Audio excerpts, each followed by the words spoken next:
standing in front of a modern bridge in Oslo, capital of Norway, and this bridge is called the Jerusalem Bridge. And why is that? Why Jerusalem in the middle of Oslo? There are several places in Norway called Jerusalem, and the bridge has its name from a small farm which was located there in the 19th century. And we find the name Jerusalem, but also other biblical names, Jericho, Bethlehem and so forth, many places in Norway and in Scandinavia. The existence of such place names is part of the background of what we have tried to investigate in our 3 books, namely what we have called the Jerusalem Code in Scandinavia. Jerusalem is a holy city to 3 world religions. To Christianity, it is the place where it all began. But Christ himself died and resurrected, according to the Christian tradition. With the introduction of Christianity in Scandinavia in the Middle Ages, Jerusalem became the center of the religious world, also to people living here in the north. To the Christians, Jerusalem was both a city in the east and a city of heaven. It was the destination of humankind and the goal of history. It was a concept linked both to time and space. And what we have traced in our project is how this concept was understood and used through 1,000 years of Christian history in Scandinavia. Together with scholars from various disciplines, we have looked for Jerusalem references in architecture, liturgy, royal rituals, law, history writing, literature and visual arts from 3 periods: the medieval period, the early modern period and the modern era of the 19th and early 20th centuries. Let us show you some of the examples of how the Jerusalem Code have been working in Scandinavia.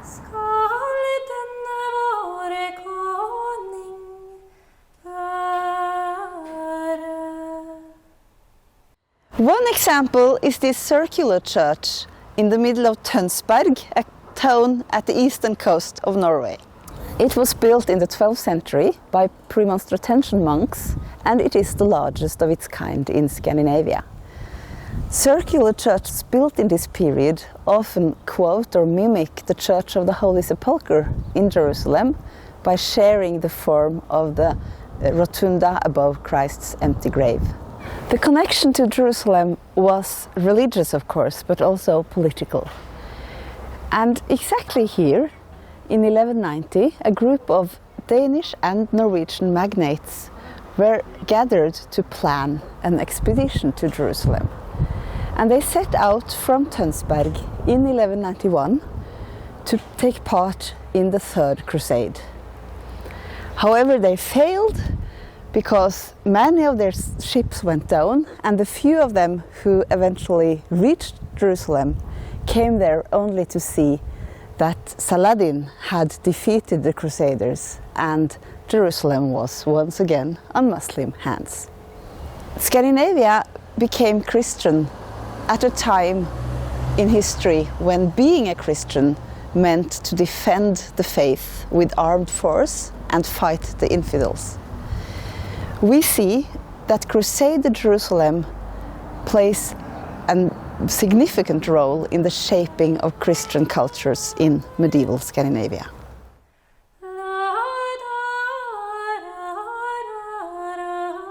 We are now in a parish church in the countryside outside Oslo, dating from the 12th century. And here, Jerusalem is evoked in the frescoes that we see above the chancel arch. The medieval understanding was that every single church represented Jerusalem. During the Middle Ages, numerous Jerusalem relics arrived in Scandinavia, like pieces of the Holy Cross, thorns from the crown of thorns or drops of Christ's blood, and also pebbles and soil from the ground on which he walked. These ways of representing Jerusalem did not continue in Scandinavia after the Lutheran Reformation in the beginning of the 16th century. So what happened? How did Martin Luther change the Jerusalem Code in Scandinavia?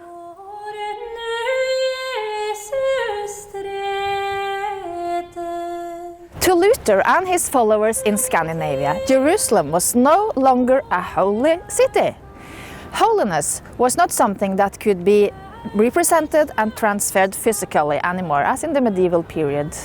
So a bit from Golgotha, a bit of stone from Golgotha, or a drop of blood from Christ didn't matter anything anymore. What mattered was what was transferred by the word and by the pulpit.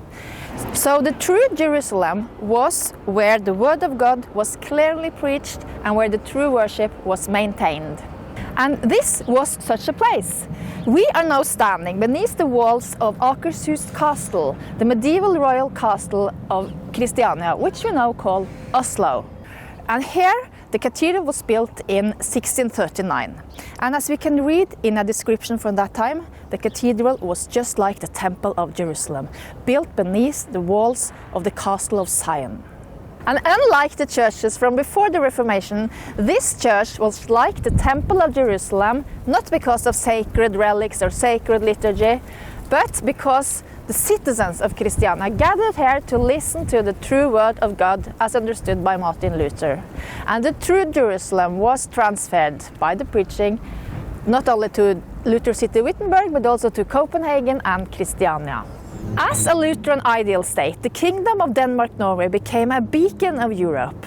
The Danish-Norwegian kings ruled from Copenhagen, just like the kings of the old Israel, ruling the chosen people of God. Their discipline, ordered by penalties and prayer days, was modeled on the chosen people of God, Israel.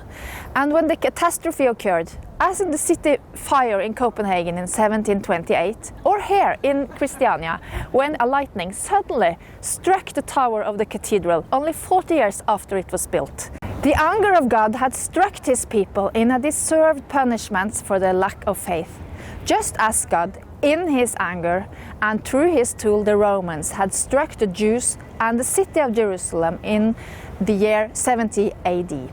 And this history about the destruction of Jerusalem became the most important example for the chosen people of God in the early modern period.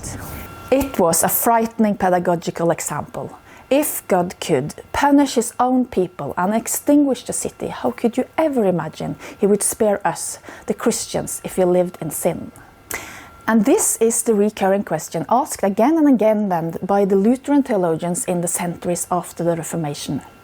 And the main source to the fall of Jerusalem is the history as it was told by Josephus, and the transmission of this history is remarkable. In the Danish-Norwegian material we find the history used and told again and again in psalm books, prayer books and sermon collections.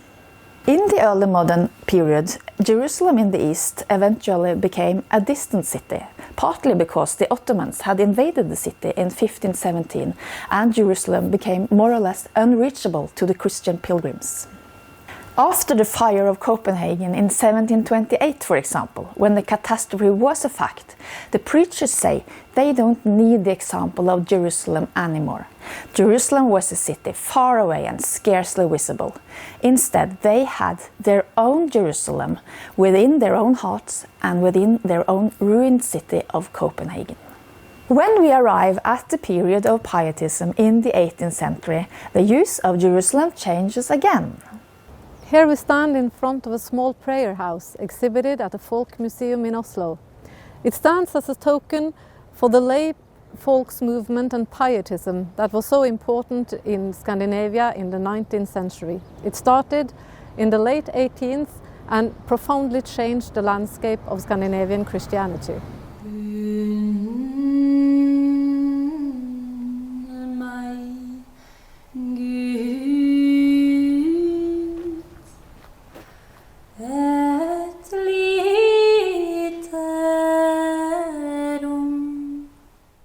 The awakenings entailed that religion was individualized.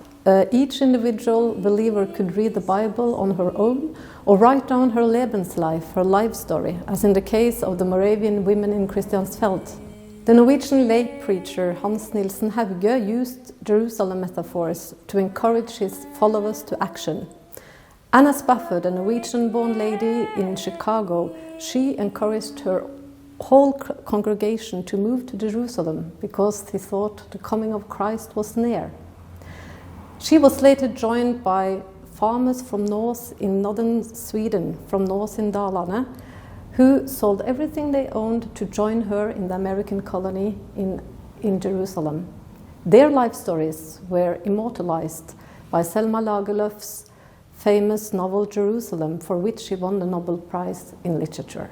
If the prayer houses were a symbol of the social transformation that the Scandinavian countries underwent in the 19th century, let the royal palace in Oslo stand for nation building and international politics. In an effort to build the identity of the new nation, Norwegian turns to history and to the great medieval kings, one of whom was Sigurd the Crusader.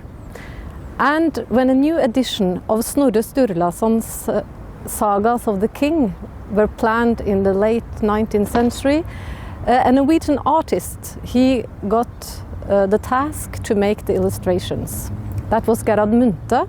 And Munthe, he chose as one of the important motives King Sigurd riding up to Jerusalem together with King Baldwin.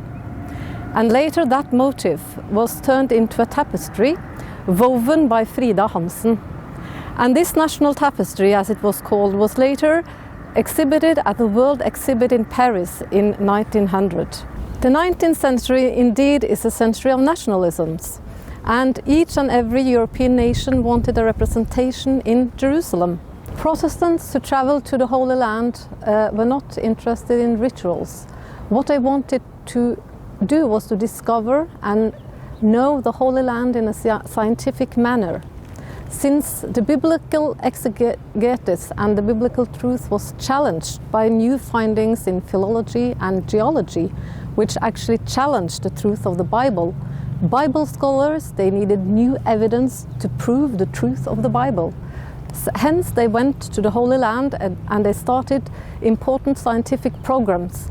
And it was actually the Americans and the British who were the protagonists or the main actors in this work, but Protestants from Scandinavia also played a part. For instance, Olav Church, the principal of the Cathedral School in Oslo, who wrote an important treatise named The Holy Land. It was a big encyclopedic work where he assembles all the knowledge that Europeans and American scholars had gathered about the Holy Land. And it was published in Norwegian. Olav Church, he also wrote a Bible history for Norwegian school children. And it actually formed generations of Norwegian school children and their imaginary knowledge about the Holy Land. And in their classrooms they also very often had maps. They had the Bible history displayed on the wall of their classroom.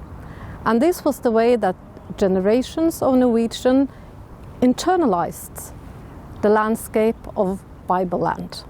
In the 19th century, from palace to prayer house, from king to lay person, Jerusalem remained important.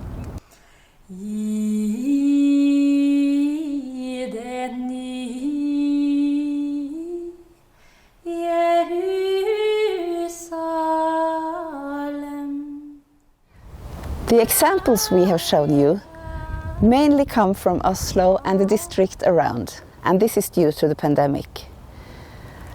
The 3 books, however, that are the result of our research contain examples of Jerusalem reception from all over Scandinavia throughout a millennium.